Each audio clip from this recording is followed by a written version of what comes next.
Wally Reid, the handsome silent movie star, is often referred to as the screen's most perfect lover. This phrase was also the title of a film created by his wife Dorothy after Wally's tragic death. How did this charming-looking family man, athlete, and movie star become a broken man ruined by drug addiction? Unlike the infamous Latin lover Rudolph Valentino, Wally was considered approachable and respectable, someone suitable for marriage or, in the eyes of the audience of that time, the kind of person you could imagine playing golf with. He was not the type of guy who would evoke fleeting emotions like a whirlwind romance and cause you to despair to the point of suicide over unanswered letters. Born into English nobility, he appeared to be the perfect example of an Anglo-Saxon American Protestant, an educated sportsman who radiated physical and mental health. However, within this polished exterior lay a concealed darkness. This darkness refers to Wally's morphine addiction. He began relying on this drug at a time when society was just starting to understand the concept of addiction and its related consequences. His addiction and death became a symbol of the growing moral decline of the 1920s, centered around issues related to drug use. The film Human Wreckage was a sincere effort by his wife to warn people about the dangers of morphine, or perhaps a carefully planned piece of propaganda in secret collaboration with Will Hayes, who was responsible for upholding moral standards in the film industry. Whatever the true purpose of the film may have been, it marked the beginning of Hollywood's shift toward cleaning up its image, both on and off the screen. Unlike Valentino, Wally Reid is now almost completely forgotten, despite having lived a life many would envy. How did his life unfold through a career in film, car racing, moral struggles, and a battle against opium addiction? Let's delve into the story of Wally Reid, from a promising movie star to the tragedy of a life consumed by addiction. Wallace Reid's rise and fall in Hollywood was one of the most notable of its era. Known as Wall-E, he was the face of silent films for a decade, a globally beloved and successful actor. Wally's ascent to stardom was swift, but his downfall came just as quickly. Today he is largely forgotten, remembered mostly by film historians. Of the more than 200 films he starred in, most are known only to researchers, as many were lost due to the deterioration of their silver nitrate copies. The one widely known fact about Wally is his tragic death in a sanitarium, where he succumbed to morphine addiction. His passing sent shockwaves through Hollywood and marked a turning point for the burgeoning film industry, which was already grappling with scandals. Wally's death served as a wake-up call, prompting studios to take a more active role in managing and protecting their stars. This eventually led to the establishment of the studio system, designed to safeguard the actors who were critical to their success. Despite this, Wally Reid's story has faded into obscurity. He was a true Renaissance man. On screen, he excelled in both drama and comedy, but his talents extended far beyond acting. Wally was also a writer, director, and skilled cameraman. Musically gifted, he played multiple instruments, was an exceptional singer, and was even encouraged by opera legend Geraldine Farrar to pursue a singing career. He was a talented painter, with his works displayed in the homes of Hollywood's elite, and a skilled caricaturist. Athletically, Wally could have been a professional, excelling in football, track, and boxing. He was also a daring car racer, holding a speed record in California, and had a knack for mechanical work, such as rebuilding engines. Above all, he was a devoted husband and father, loved by everyone who knew him. Wallace Reid was a man of remarkable talents whose story deserves to be remembered. Wallace Reid was born in Lewis Street, Missouri, into a family deeply involved in theater. His mother, Bertha Westbrook, was an actress, while his father, James Hal Reid, was a successful playwright and actor. Hal spent much of his life traveling across the country. At 18, he began his career in Cincinnati as a reporter for the Cincinnati Times-Star, owned by Charles P. Taft, the brother of future President William Howard Taft. Hal had a knack for expanding brief news stories into melodramatic narratives, earning a reputation for his so-called SOP stuff. This talent eventually led him to write plays and perform with local theater groups. Although Hal was described as a whole-souled, big-hearted gentleman, he also had a reputation for being a womanizer. At Tudu, he had an affair with 16-year-old May Withers, the daughter of a farmer. They eloped, and May gave birth to their daughter Hazel, 8 months later. May and Hazel stayed with her family while Hal continued touring with the theater company. At the time, legitimate theater was the main form of entertainment in the U.S. The country's theatrical history stretches back to the Revolutionary War, with the first permanent theaters appearing in the 1700s. Between 1800 and 1850, the theater industry grew rapidly, especially in cities like New York and Philadelphia, where venues could hold anywhere from 250 to 3,500 people. During the 1860s, technological advancements transformed theaters. For example, New York's Booth Theater introduced groundbreaking features for creating scenic effects. However, life on tour was challenging for actors. They had to provide their own costumes, and small companies often traveled by carriage, performing in theaters that lacked basic facilities. Accommodations were minimal, with inexpensive lodging, shared bathrooms, and little comfort. Despite these hardships, the excitement of performing kept actors on the road for the entire season. In December 1889, Hal Reid was enjoying the success of his play Human Hearts, which was well received by audiences. Just before Christmas, he met Bertha Westbrook, and the two married within days. They eloped to Kansas City, where they were wed at the home of the city's only Southern Methodist Episcopal minister. On the morning of April 15, 1892, Bertha gave birth to a son who weighed 11 pounds and 12 ounces. With blonde hair, blue-violet eyes, fair skin, and rosy cheeks, the baby was named William Wallace Reid, after the legendary Scottish hero from Sir Walter Scott's Scottish Chiefs. Bertha lovingly nicknamed him Cotton Top because of his blonde hair, a name she used throughout his life. To everyone else, he was simply known as Wallace. Wallace Reid began performing on stage at a young age, but paused his acting career to focus on his education. He attended Freehold Military School in Freehold Township, New Jersey, and graduated from Perkiomen Seminary in Pennsburg, Pennsylvania, in 1909. During his teenage years, he spent time in Wyoming, where he developed his skills. In the spring of 1910, with little experience, Wallace joined his father Hal's Ranger Troop on a tour of the Midwest. Their tour ended in Chicago around April or May. At this point, Wallace was on the verge of a movie career, though he did not aspire to be an actor. He described his ambitions at that time, saying that he had seen a lot, had been very close to, and had gained plenty of experiences with all sorts of interesting people in unusual places. He mentioned that during breaks from acting, he would write scripts and direct them himself.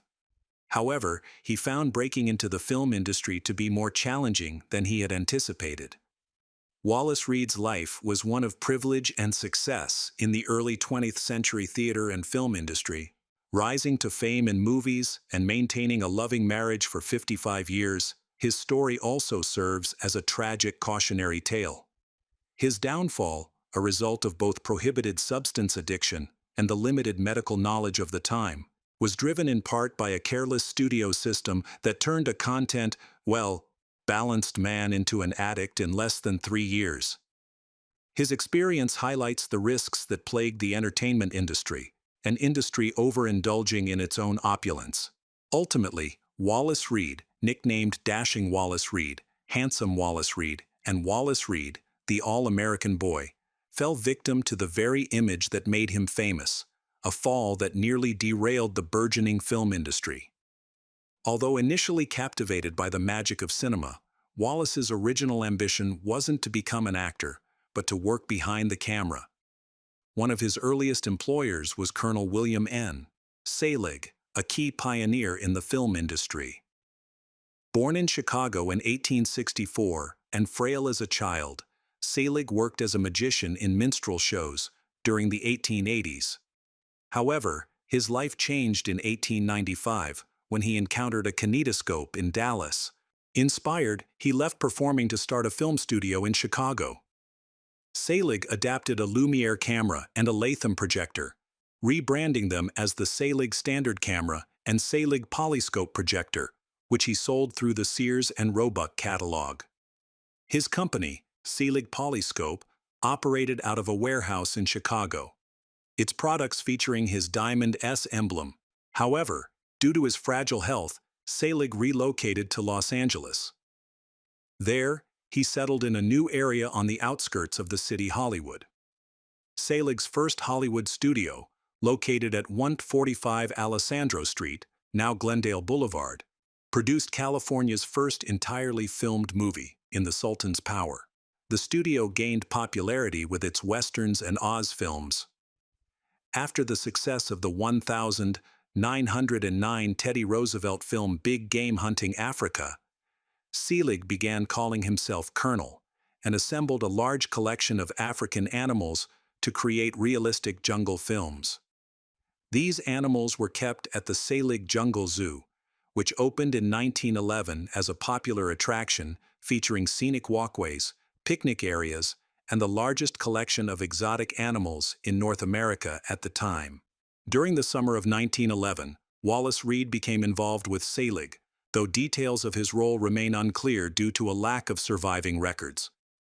What is certain is that the Selig studio faced a major upheaval later that year, which may explain Wallace's sudden departure.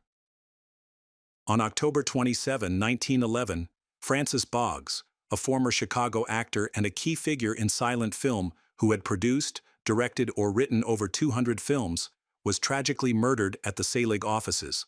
The attacker, Frank Minamatsu, a former employee from Japan, had been fired by Boggs for smoking on duty and intended to kill Selig. Although Selig survived, Boggs, an innocent bystander, lost his life. The incident left the studio in chaos. When Wallace entered the film industry in 1910, the industry was undergoing massive changes. Over 13,000 movie theaters were already operating in the U.S., attracting millions of weekly viewers. New studios and stars were emerging quickly, while the industry was embroiled in constant patent disputes. Thomas Edison held significant power, as his company controlled nearly all film exchanges in the country. However, by 1915, legal challenges began to break Edison's monopoly, and fresh, innovative talent started to reshape the industry. The early history of Hollywood films, especially those involving Wallace Reid, is often incomplete and unclear. Before 1914, studios rarely kept detailed cast records, and actors were not credited in films until around 1919. Unfortunately, much of this information, along with many films from that time, has been lost. Even the archives at the Academy of Motion Picture Arts and Sciences and the Herrick Library, both key resources for film history, contain significant gaps. Their records cover only the years 1911 to 1917 and lack detailed individual film records or complete cast lists. Although it is known that Wallace worked with Selig Films, his name does not appear in their records. Reid entered the film industry during a time of rapid growth and innovation, marked by freedom to experiment and the development of new filmmaking techniques. Wallace worked and learned alongside some of the era's most influential figures, including Griffith, Dwan, and DeMille. The limited details of Wallace's career offer a glimpse into the early days of cinema, a period that saw the evolution of film technology, longer film formats, the rise of the star system, and the expansion of studios. It was also an era shaped by the emergence of figures like Will Hayes, an eager press, movie, obsessed fans, and the industry's first scandals, creating an exciting yet perilous environment. Fame came suddenly, and the new stars had to adapt quickly to an unprecedented level of attention and scrutiny. Never before had such an unprepared group been elevated to such reverence, like a modern pantheon of Greek gods and goddesses, entirely untrained for their new roles. In this chaotic world, prohibited substances became a common way to cope with the intense highs and lows of their newfound stardom. Reid's first Hollywood film, War, Co., starring Charles Kent and Rose Tapley, was released shortly after the Boggs murder on December 8. His next film, A Red Cross Martyr, featuring Florence Turner, premiered on January 2, 1912. By that time, Turner was already a major star at Vitagraph, having appeared in 65 films. Wallace's path to stardom began with a minor role in D.W. Griffith's controversial film The Birth of a Nation, where he portrayed a blacksmith defending himself against attackers. At a time when directors often outshone actors, audiences were captivated by the muscular and handsome young man on screen. Other directors quickly took notice, offering him more significant roles. This marked the start of his rise as a matinee idol, although he still dreamed of working behind the camera. Although he appeared in 120 films, mostly short one-reelers, it was his small role in a major film, playing a shirtless blacksmith working at his forge, that launched him into stardom. Wallace Reid acted in several films with his father and under the direction of film pioneer Alan Dwan. In 1913, while working at Universal Pictures, he met actress Dorothy Davenport and married her. Dorothy, a former child star, had reduced her acting commitments after their marriage. Both Wallace and Dorothy came from prominent theatrical families and spent their childhoods touring. Wallace even worked with Buffalo Bill Cody in his youth, while Dorothy began her film career with D.W. Griffith. At the time of their meeting, Dorothy was a 17-year-old rising star at Universal, and Wallace was a 22-year-old assistant director and actor. They married on October 13, 1913, and later had a son named Billy and adopted a daughter named Betty. After this, Wallace worked with prominent actresses such as Florence Turner, Gloria Swanson, Lillian Gish, Elsie Ferguson, and Geraldine Farrar. These leading roles cemented his reputation as a Hollywood heartthrob. Producer Jesse L. Lasky recognized Wallace's star potential and signed him to a lucrative contract in the mid-1910s. Reid's career featured a variety of roles, including appearances in films like the Joan of Arc drama, Joan the Woman, and the Spanish conquistador epic, The Woman That God Forgot, both of which starred opera singer Geraldine Farrar.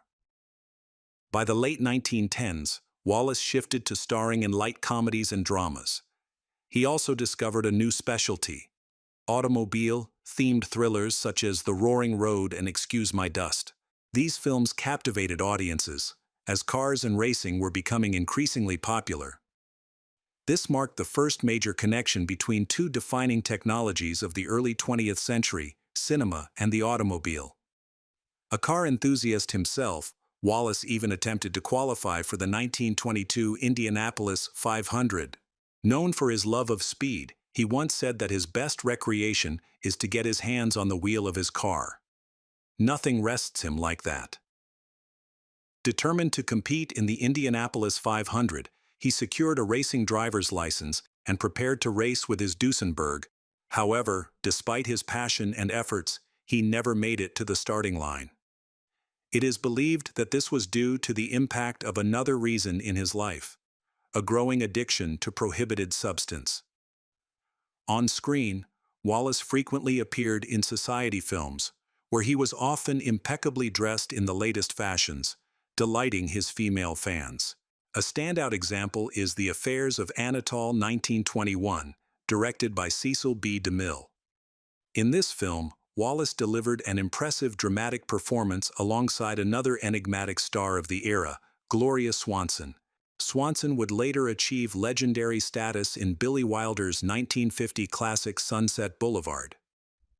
Remarkably, a complete print of The Affairs of Anatole still survives, making it likely the most significant film of Wallace's career that can be viewed today. Arthur Schnitzler wrote the screenplay, and his work Dream Story would later inspire Stanley Kubrick's Eyes Wide Shut, decades later. This film was based on Schnitzler's 1893 play. In the story, Anatole, played by Wallace, feels dissatisfied in his marriage to Vivian, portrayed by Swanson, and seeks excitement elsewhere. His quest takes him to a nightclub, where he reconnects with his former lover, Emily Dixon. Caught up in the reunion, Anatole resolves to rescue Emily from her superficial city life, which is being funded by a shady theater financier, Gordon Bronson.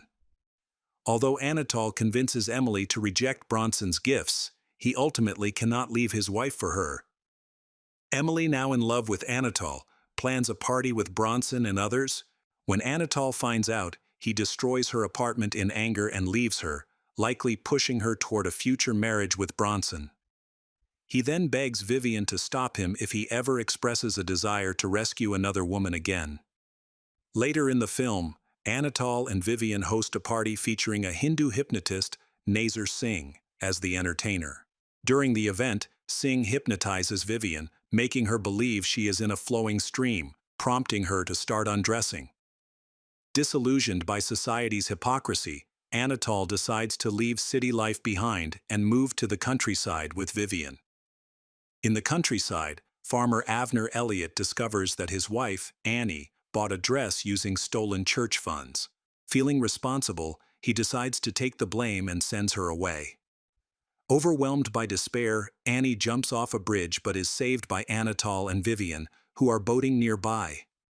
Vivian goes to get a doctor, and while she is away, Annie deceives Anatole and steals his wallet. When Vivian returns with the doctor, she finds Annie kissing Anatole. Annie departs, lying about how she obtained the money, leaving Anatole disillusioned. He asks the doctor where to find honesty and loyalty, to which the doctor replies that such qualities begin at home. Cecil B. DeMille enjoyed working with actor Wallace Reid, whom he described as a 180-pound diamond. By the early 1920s, Reid had become one of America's most popular stars. He was beloved by women, respected by men, and his films offered a blend of humor, romance, and action. Reid frequently ranked at the top of fan polls and in movie magazines, and he was well regarded by his studio colleagues. One of his endearing traits was his knack for subtly arranging early wrap-ups on set, a quality that made him especially popular with the crew. Wallace's life was transforming in ways that only sudden and immense wealth can provide.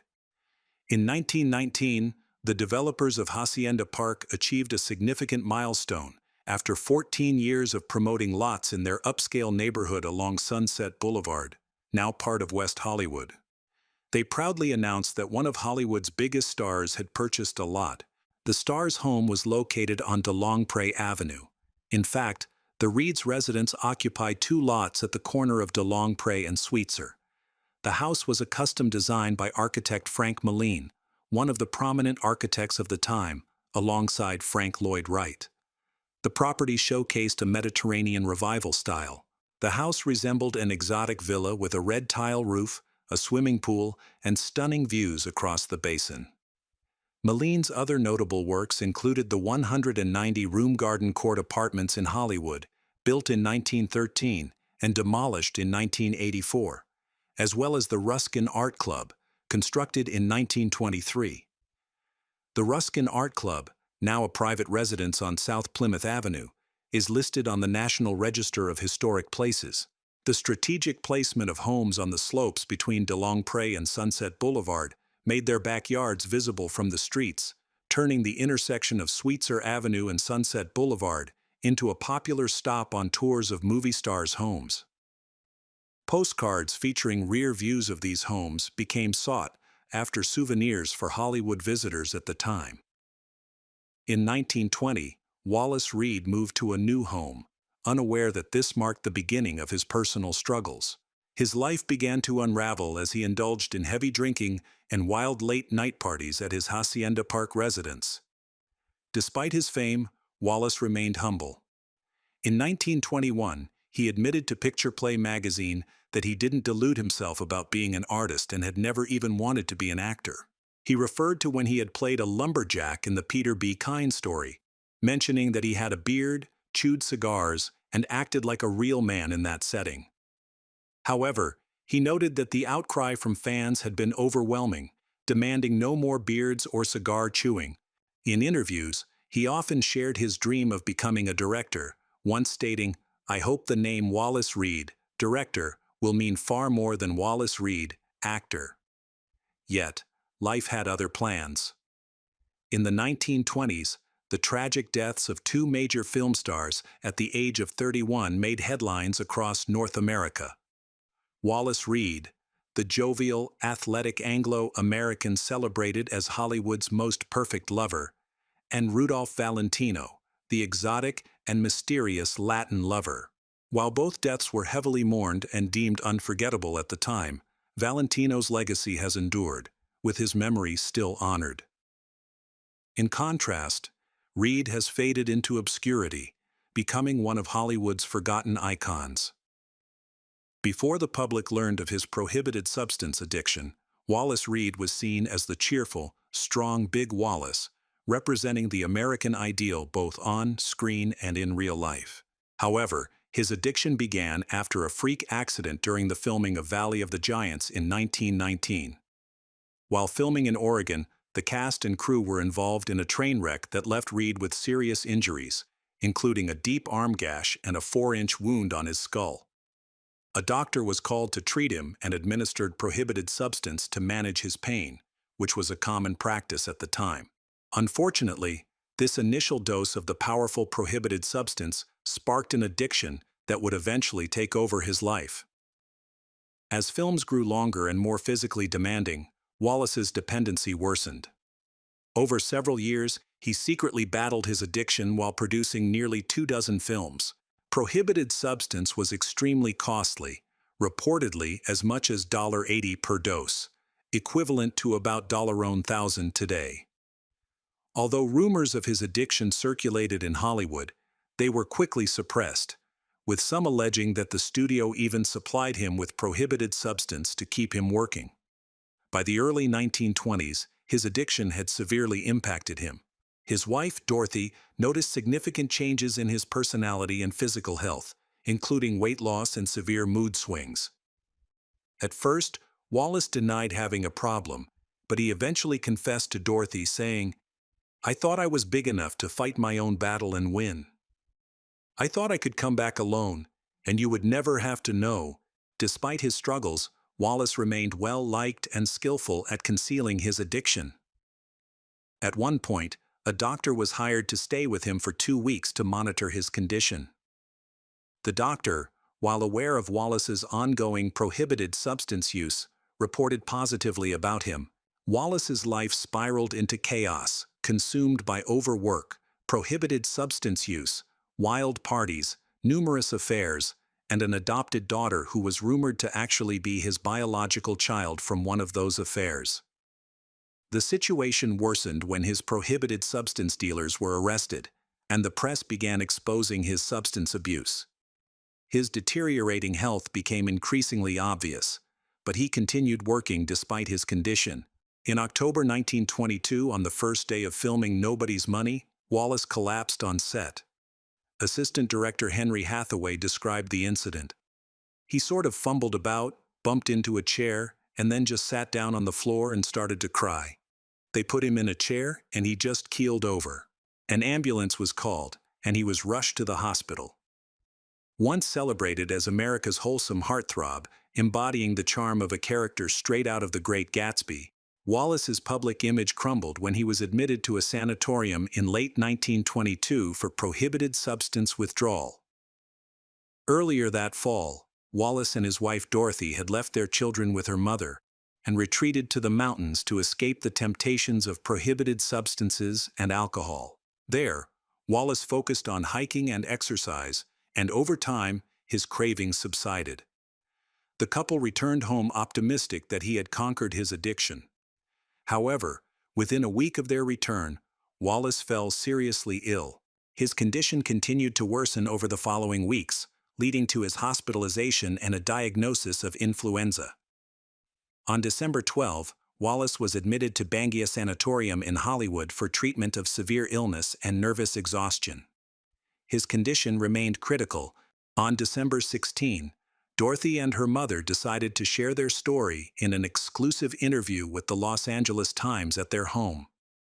During the interview, Dorothy openly admitted Wallace always drank to some extent, referencing his alcohol use during Prohibition. She continued, "About 2 years ago, he began using prohibited substances. At the time, he was very ill and had suffered a head injury. There was an overwhelming amount of work at his studio, and he felt he needed to keep up somehow.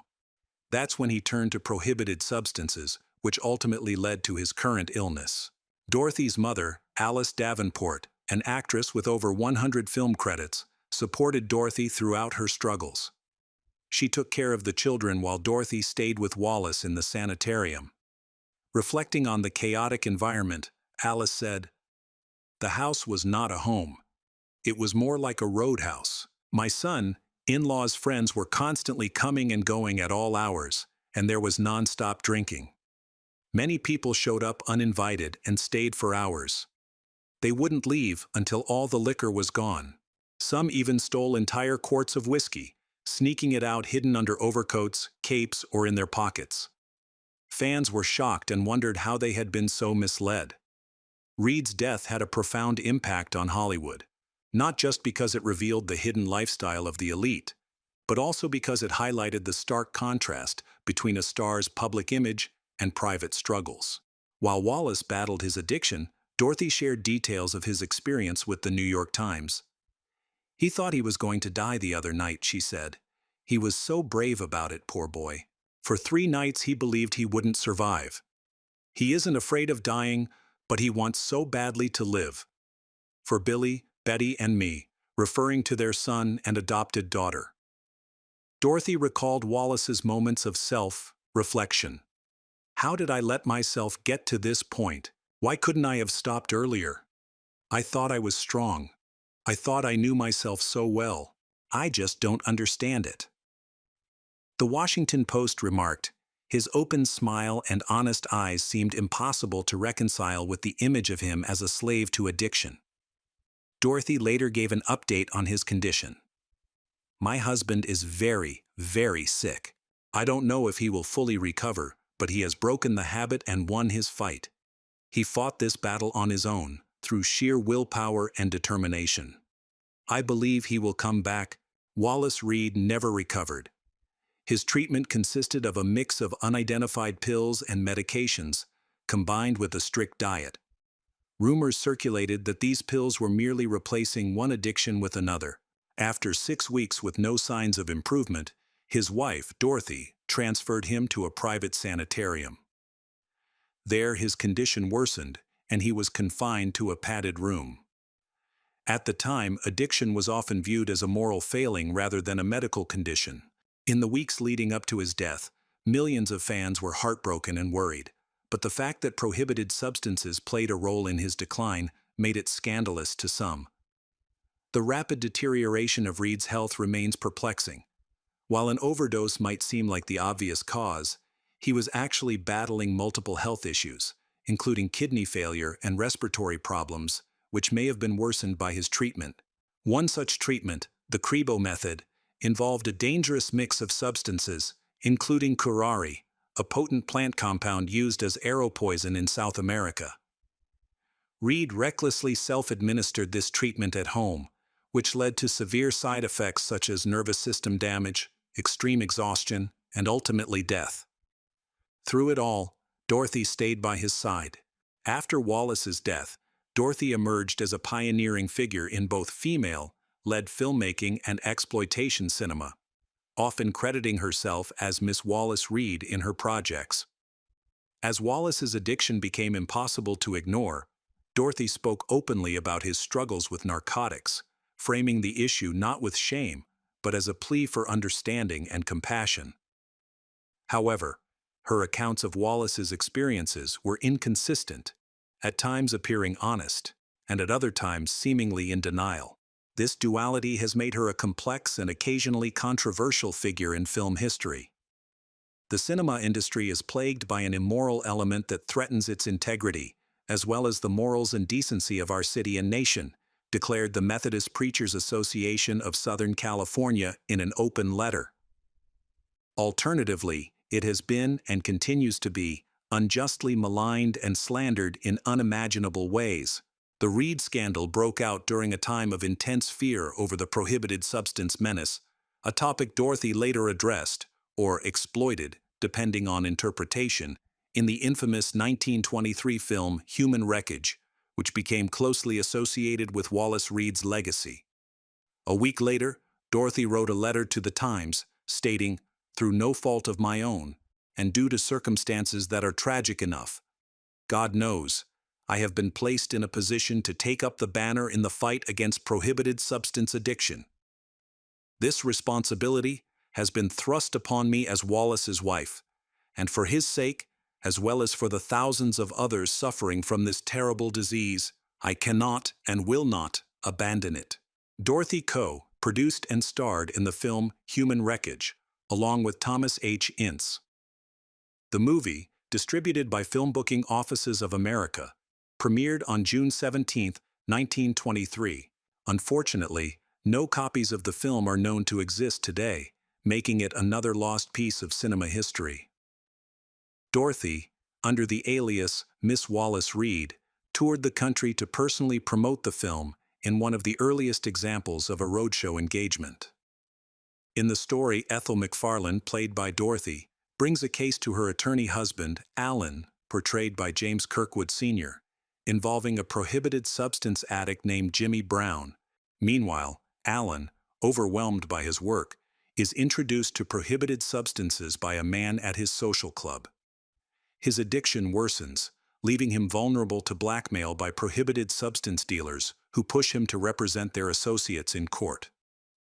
Jimmy, who has overcome his own addiction and now works as a taxi driver, comes to learn about Alan's plight.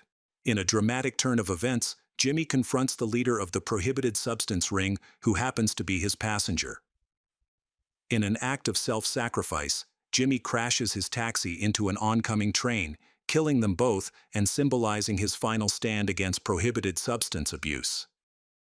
Following this, Alan recovers from his addiction and uses his position as a lawyer to fight back against the prohibited substance trade. The film concludes with a courtroom scene where Alan passionately advocates for stricter laws against narcotics. In the final moments, Dorothy breaks character and directly addresses the audience, urging them to join her in the fight against the devastating impact of prohibited substance addiction. Behind the scenes, Dorothy received covert support from Will Hayes in her efforts to produce and star in Human Wreckage. Hayes would later become infamous for imposing strict moral guidelines on American cinema with the introduction of the Hays Code in the 1930s. This period also marked the rise of the junkie stereotype in public consciousness. During the Great War, the warring nations temporarily set aside their conflicts to agree that various previously legal narcotics should be banned. These harsh new laws often had devastating effects on those already struggling with addiction. In the United States, this wave of anti-narcotic sentiment even extended to alcohol, ultimately leading to prohibition. For once, the wealthy were not exempt, as the enforcers of moral order sought to punish prohibited substance use among both the elite and the poor. Despite this, North American newspapers worked to generate sympathy for Reid, portraying him as a heroic figure, a generous soul fighting addiction and sacrificing his body in an effort to cleanse his spirit. The Washington Post described Reid's life as mirroring his screen persona. A story of triumph over hardship, though it ultimately cost him his life. Reid was just entering his 30s when his addiction spiraled out of control. Like a confident race car driver who mistakenly believes they're in complete control, Reid thought he could manage his addiction, but he ultimately lost control, leading to the destruction of his body. His decline was unavoidable, and on January 12, 1923, he passed away at the age of 31. The circumstances surrounding Reid's death were complicated, raising difficult questions about the origins of his addiction. Many argued that the movie studios were partly to blame, but this aspect was largely ignored. Instead, Hollywood crafted a narrative that aligned with its efforts to clean up its image after the scandals of the early 1920s. The focus shifted to Reid's personal struggles, with the media emphasizing that he had fallen into bad influences, aligning with public anxieties about Hollywood's indulgent and immoral lifestyle. This allowed the studios to deflect attention from their potential responsibility, as some speculated they fed Reid prohibited substance to keep him working. At the same time, this narrative helped the studios tighten control over independent filmmakers. The public was told a version of the story where Reid repented before his death and reconciled with his family and close friends. However, the truth was much harsher. He never left the sanatorium and battled his addiction relentlessly until his final moments. The circumstances surrounding his death and the debate about his true nature have influenced his image, a topic that fan magazines only address with caution. His passing shocked both the public and Hollywood, as he was the first major star to die from prohibited substance-related causes. In his honor, hundreds of floral arrangements were sent to the Reid family home, and studios closed on the day of his funeral so his many friends could attend. After Wallace's death, Dorothy faced significant emotional and financial difficulties. At the time of his death, Wallace was financially strained, largely due to his heavy spending on prohibited substance and alleged payments to blackmailers who had uncovered his moral indiscretions. Valentino's death was an unforgettable tragedy, but Reid was expected to live a peaceful life and grow old in his homeland. Had he lived, he would have been 75 years old on April 15, 1967, amidst a nation rife with conflict and anti-war protests. His family and friends sought to protect his reputation by emphasizing his family life and downplaying his battle with drugs to preserve his lovable image in the hearts of fans. Over the years, Hollywood fondly remembered Reid. He was often viewed as a victim of addiction rather than a moral failure. Reid was adored not only by women, though they loved him greatly, but also by men, boys, the elderly, and children.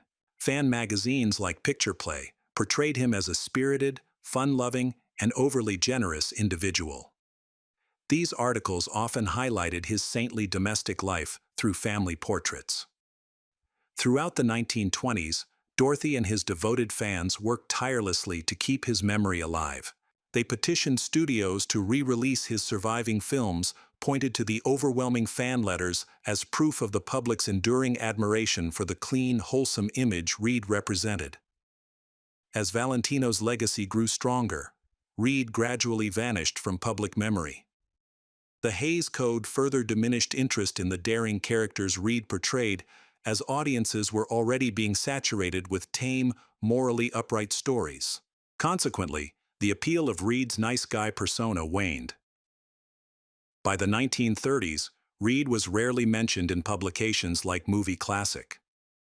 However, Photoplay still featured him throughout the decade in its Screen Memories columns, where he was fondly remembered as a charming figure. Despite this, his films were not revived during that period and were left to decay, along with the industry's effort to erase the memory of Hollywood's scandalous, substance-fueled past. By the late 1930s, Valentino and Reid had left behind distinct legacies. Valentino was celebrated as the epitome of the Latin lover, his image firmly etched among Hollywood's legendary stars. In contrast, Reid was remembered as a symbol of Hollywood's journey toward moral reform, a tragic figure whose story spurred industry-wide changes. Following Wallace's passing, Dorothy and her children stayed in their Henda Park home for another 6 years. After moving out, Dorothy chose to lease the property. On February 1, 1930, she acquired Casa de Contenta, a luxury apartment complex located at 1534 North Hayworth Avenue. The property featured several amenities, such as a lounge, tea garden, putting green, large swimming pool, gymnasium, and cafe. One of its prominent residents was Roscoe Fatty Arbuckle, who was widely known for his involvement in major scandals.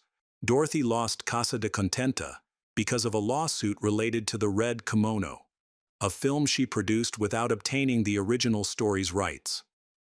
The property, now known as Hayworth Gardens, has been transformed into a condominium complex. In 1961, the former Reid home was torn down to build the Thunderbird Inn, the first motor hotel on the Strip, which later became the Standard Hotel. Dorothy Davenport, famously known as Miss Wallace Reid, died in 1977 at the age of 82. Wallace Reid is often remembered for his tragic death due to substance abuse, a scandal that marked the silent film era. His story seems to foreshadow the fates of two other famous actors who died years later near the Reid's former Henda Park home. In March 1982, John Belushi overdosed in a bungalow at the Chateau Marmont. On Halloween night in 1993, River Phoenix collapsed from an overdose outside the nearby Viper Room and was later pronounced dead at Cedars-Sinai Medical Center.